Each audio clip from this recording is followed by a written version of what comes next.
কাশ্মীর উপত্যকায় পাকিস্তানের দিকে প্রবাহিত নদীর উপর বিশাল বাঁধ তৈরি করেছে ভারত। ভারতের মূল লক্ষ্য ছিল পানির নিয়ন্ত্রণ নেওয়া ও কৌশলগত লাভ, কিন্তু সেই পরিকল্পনাই এখন মরার উপর খাড়ার ঘা হয়ে দাঁড়িয়েছে ভারতের জন্য।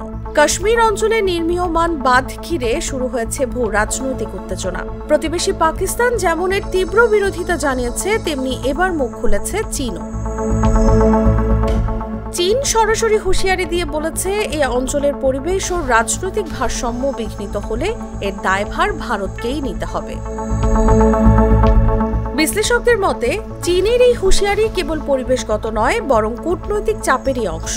কারণ প্রকল্পটি চীন পাক ইকোনমিক করিডোরের ঠিক পাশ দিয়েই গেছে, ফলে চীন নিজস্ব স্বার্থ রক্ষার জন্য উদ্বিগ্ন।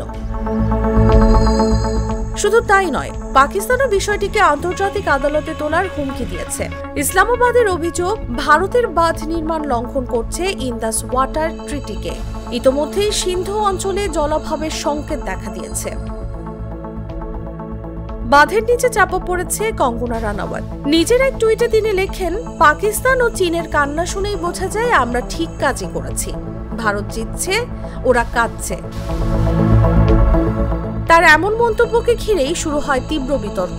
পরিবেশবিদ, বিরোধী দল ও সোশ্যাল মিডিয়ার একাংশ কঙ্গনার এই মন্তব্যকে অজ্ঞতা ও অসংবেদনশীলতা বলে সমালোচনা করেছেন। একজন পরিবেশ আন্দোলনকারী লিখেন, জল সংকট আর যুদ্ধ কোনো সিনেমার স্ক্রিপ্ট নয়, এটা মানুষের জীবন মরণ প্রশ্ন। বিরোধী রাজনীতিক শশী থারুর কটাক্ষ করে বলেন, এমন গুরুতর আন্তর্জাতিক বিষয়ে বলার আগে একটু জেনে শুনে বলা উচিত। দেশপ্রেম মানেই শব্দের দম্ভ নয়।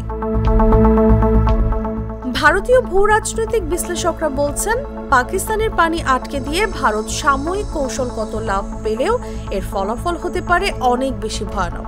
হিমবাহ গলনের আশঙ্কা, ভূমিধস এবং আন্তর্জাতিক মহলের কূটনৈতিক চাপ। একদিকে বাঁধ ঘিরে জলের রাজনীতি, অন্যদিকে তার নিচে আটকে যাচ্ছে বাস্তবতা আর দায়িত্ব জ্ঞানহীন মন্তব্য।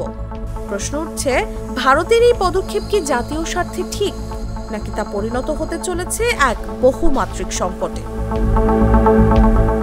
নিউজ ডেস্ক, জাগো নিউজ।